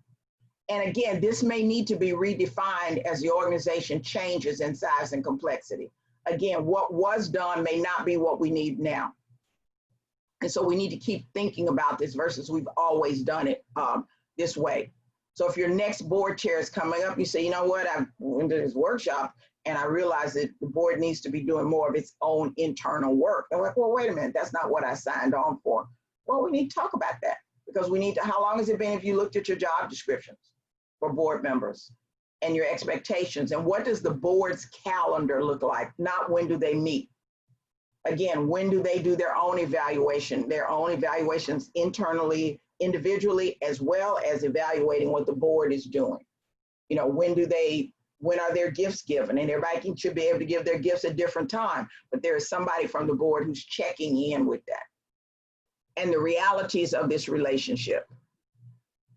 This is where the conflict comes in. Poor data, no communication, unclear expectations, varied working styles. That's why you got to get to know people. I don't know how many of you have a succession plan for the board in terms of a vice chair. That is often a good place to have people, because that way you get to know people and work with people. And so the chair, the vice chair, and then the director work together to do different things. We got to make sure that we understand the different working styles. And I know that it's hard getting as people say, a new boss every year. I don't know how many of you have gone to 2-year chair terms. 1-year chair terms are really hard. By the time people get into it, the year is over. So you might want to rethink some of that in terms of having, but if we can get the job descriptions right, I think people wouldn't mind doing it for 2 years. If there are different values or priorities, or if there's a change or transition in leadership or organizational direction, and that's where we are now. There's going to be a lot of that coming up now. So none of you are at dysfunction junction, but this fear of healthy conflict, you don't have to agree all the time, but it has to be healthy conflict and discussion. Inattention to results, again, that's that micromanagement, lack of commitment. It is okay for a board member to sit down with another board member or to say, do you really have time for this right now? Again, no blame, no shame. There has to be commitment on both sides. Then the avoidance of accountability. Oh, that's what you were supposed to do. No, that's what you were supposed to do. We have to be clear about who's accountable for what. And the board is accountable for a lot more than most board members realize. And then the absence of trust. You got to trust each other. These interpersonal dynamics, fact sharing, idea sharing, knowledge sharing, feeling sharing, give and take. Very interesting, this fact sharing. This, I'm gonna give you some information, we're not gonna talk about it. Here's my report that goes to, Texas Worst Force, that's it. That's it, that's just fact sharing. There's no discussion, I'm just giving you reports. Idea sharing. This starts getting better. This two-way exchange, this check-in. Maybe we should do this. What do you think about this? Board chair as a sounding board, ED as a sounding board, problem solving, thinking things through together. What if we change up the way the board meeting is done next month? Oh, okay. Another question is, why do you meet every month? Don't everybody answer.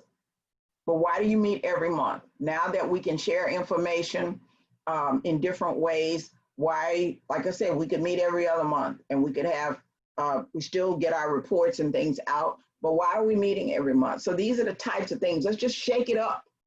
Then this knowledge sharing, this is where it really gets good, where we're coaching each other. And your ED are teaching the board about how nonprofits operate, not just making sure that your board members have the opportunity to meet with other board members. That's why this conference was always so cool, because we always had quite a few board members who came and they got to meet other board members and to learn about other boards and how other board members work together. So this idea of knowledge sharing. And when you get information from Literacy Texas, are you sharing that with your board members? You say, they don't want to read that. Don't worry about that. You send it out there. When the latest literacy report comes out, are we sending that out? Are we looking at different things that are coming out about governance and we're sending that to the board members? And then this idea of supporting each other and reassuring each other and really caring about each other and appreciating each other and not being afraid to say, you know what, I feel like I'm burning out. And then that board member says, okay, how can we help you? How can we help you? And board members, please, if you see staff members burning out, you are responsible for them. Stop it. Often board members bring the same relationship that they have in the work world to the nonprofit world.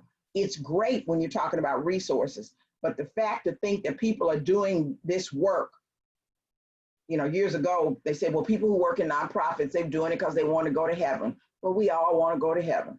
But the idea of this is a profession, and it's critical to have support for the board, for the chair, as well as for the ED. It's really, really important. And then this give and take. And how do we work out our differences? And what concessions do we make? I've worked for nonprofits where, the ED was afraid of the board chair.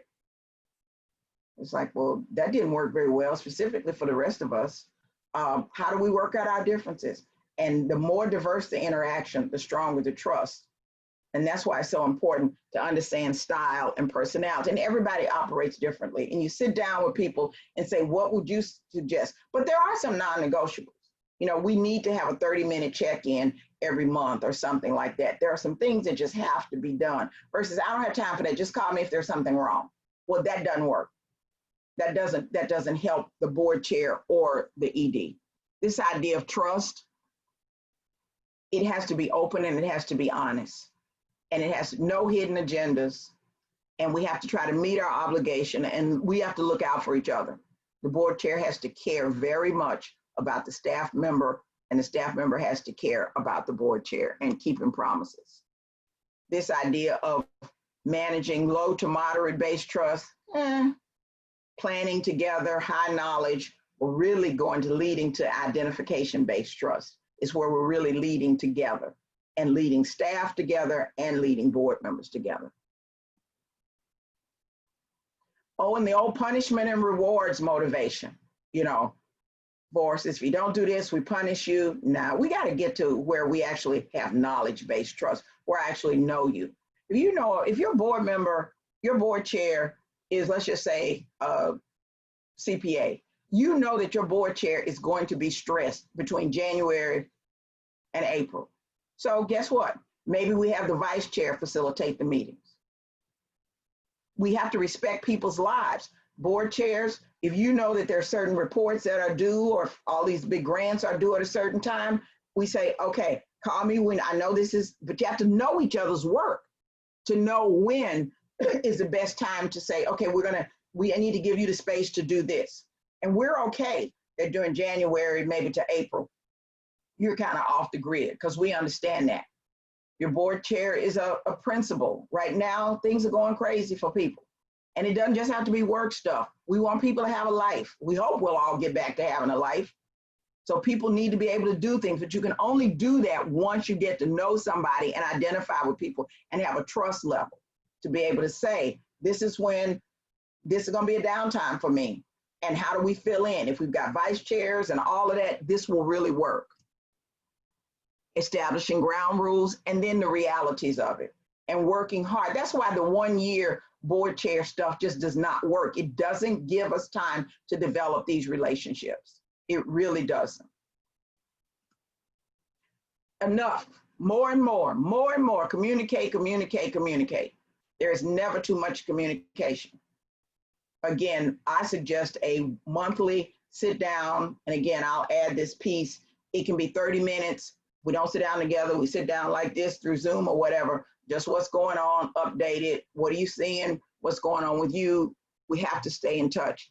And it is really up to the board chair and the board leadership to continue the communication with the other board members. I'm not saying that the chief executive doesn't communicate with them, but the board chair really is responsible, or the governance committee, or the care and feeding and the relationship with the other board members.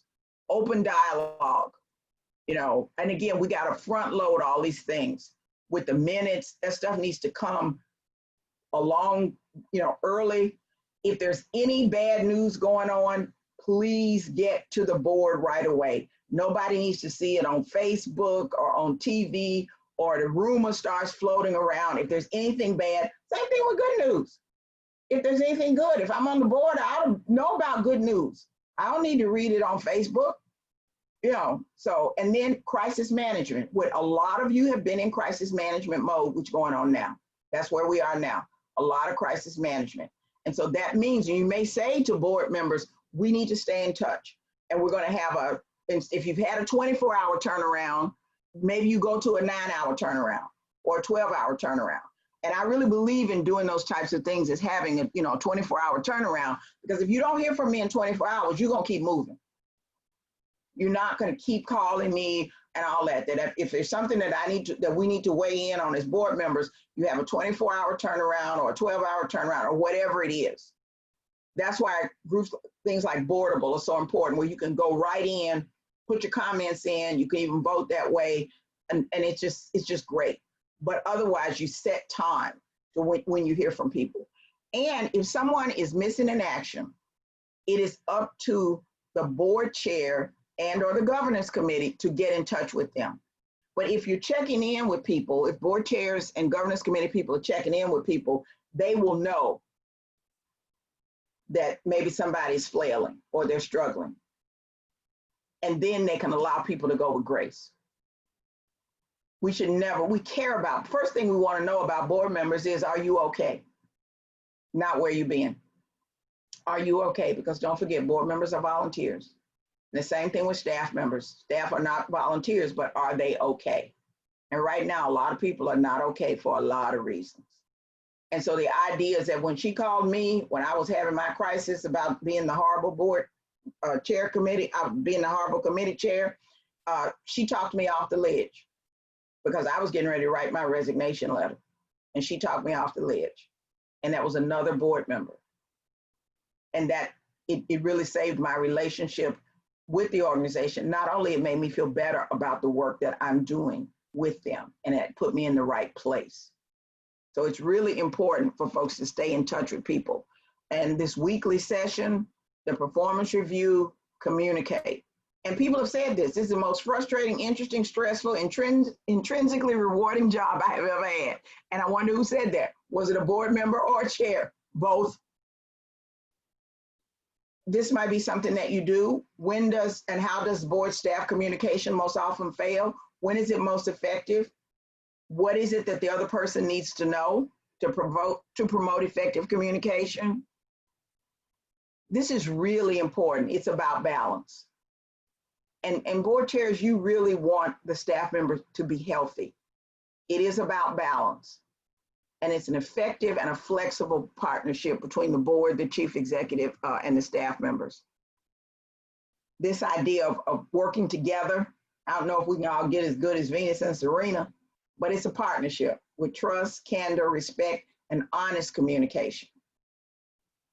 And that the effect, also you got a list of some materials that all board members need to review, all of these documents. Don't ever have people come on a board and not have looked at your 990, your strategic plan, your budget. The other thing is we talk a little bit about board meetings. It is time to stop having reports in board meetings. Board meetings are no more reports. The reports are sent out ahead of time and people can read. You might have highlights from certain reports, but nobody needs to come to sit at a board meeting or even in front of a computer to actually hear reports. Reports are about what happened. We need to have generative conversation. You can break people up into 2s and 3s, and now you can even do that on Zoom, and they do some of this generative conversation. So it's just time to really change the way we look at the board and change the way the board looks at the organization. So I am going to stop and see if there are questions or comments, because this was a lot of information. So our first question is, do you have any recommendations on how to move quickly on statements that respond to current events? I am on a board of an ESL nonprofit. We need to quickly put out a statement on the block of international student visas that happened a few weeks ago. We, as a smaller regional affiliate, were waiting on our parent organization to make a statement, and it seemed like they took forever. I know they needed to consult multiple partners before putting out a statement, but time is of the essence. Are there better ways to streamline this process so boards can be better prepared next time? Well, when you're federated, because you're a national, this is a great question, because this is coming up more and more. If you were waiting for national, is that what it is? You were waiting for national to make a statement? Could the locals have put out the decision, put out a statement before? Whoever question that is? Or did you have to wait for national? Somebody? If you I had to think wait for, go ahead. We had to we wait. had to wait. Okay. Okay. Then that's all you can say when people say, why aren't you saying something? You said, we're waiting on our national organization. You know, we're waiting on our national, or that's all you can do. And you can continue to try to get national to move a little quicker. And that's hard. It's very difficult. But what you want to do is set up a system where when you get ready to put something out, that it can move very quickly. There is another question. Okay. What do you do when you have a weak board member? When you have a what? Very weak board member. Oh, excuse me. Yes. Describe, what does weak mean? They're not engaged? Is there something going on with them? Are they missing in action? The most important thing is to find out why they are weak. Board, And excuse me. a weak board chair? Yes, and it seems they've missed several meetings. Okay. Well, then it was the wrong board chair. The process was flawed. That's why I gave you the board building cycle, because it was a flawed process. Because there's nothing wrong with the person. This just wasn't the right time for that person to be the board chair. And you didn't know that. That's why vice chairs don't need to automatically become board chairs. So the idea is then to talk with that person, or maybe have someone else on the board talk to that person and say, how can we help you? How can we help you? Or is this still working for you? And he or she may say, you know what? This is not working for me. I just can't do this right now. And so they would step aside. They don't need to leave the board unless they want to. They would step aside and there would be another chair. And you allow people to go with grace. We thank them for what they've done. Again, no blame, no shame. And why, when I say, why are they missing the meetings? That's the kind of thing. The first thing is, are they okay? And do you have a vice chair that can step in, or what is it? So this is a flawed process, because we have the wrong person in the wrong job at the wrong time.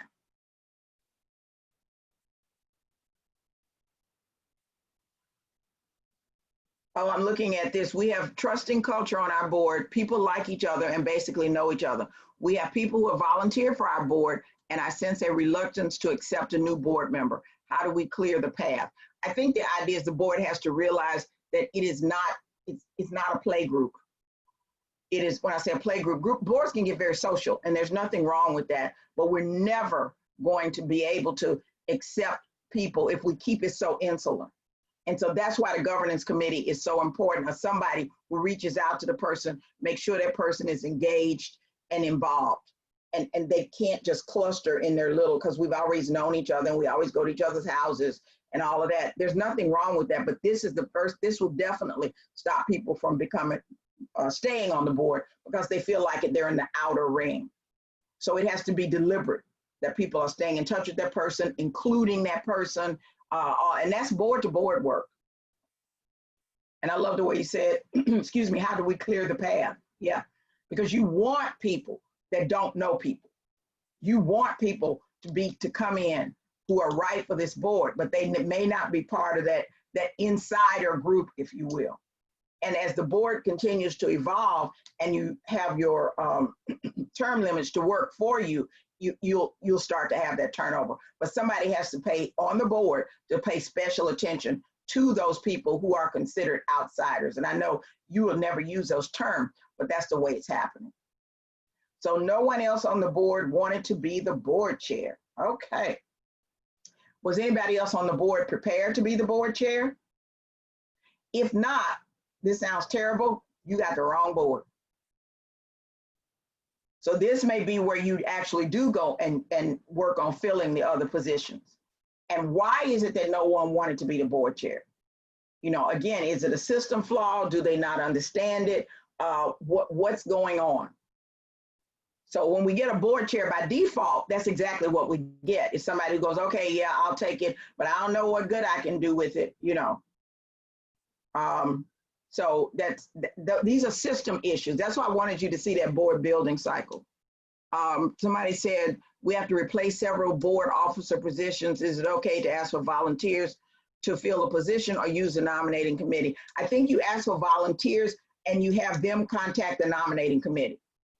Because do not allow anybody to take a board officer position without seeing a job description, without having a conversation. You know, we're not just handing out, you know, cookies here. So who wants to be the treasurer? I'll be the treasurer. I haven't seen the job description. I don't know what to get, but yeah, I'll be the treasurer. Can you add? Yeah, I'll be the treasurer. I mean, I know it's not that. I'm being silly.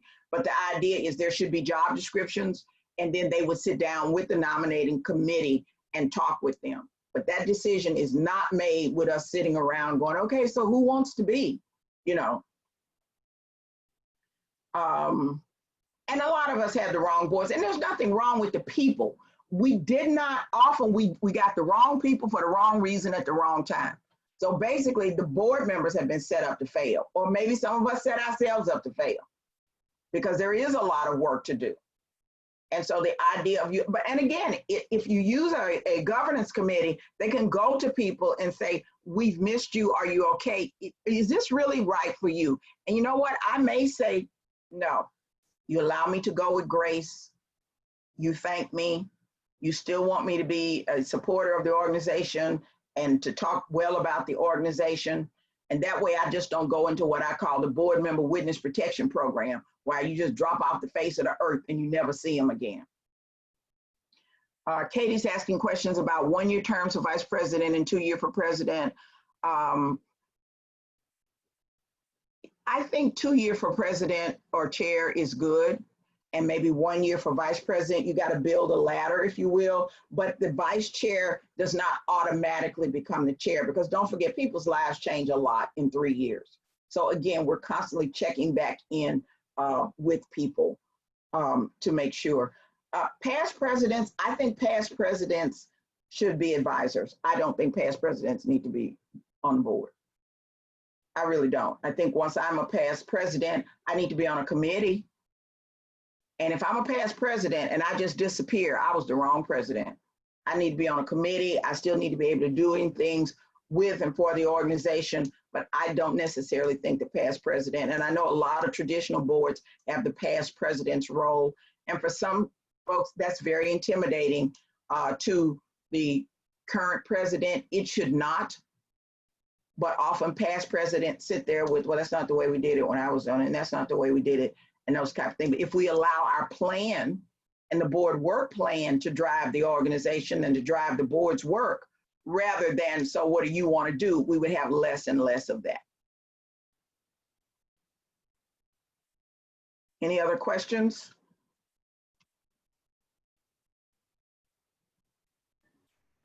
We have time for about one more question. Any comments? Has this been helpful?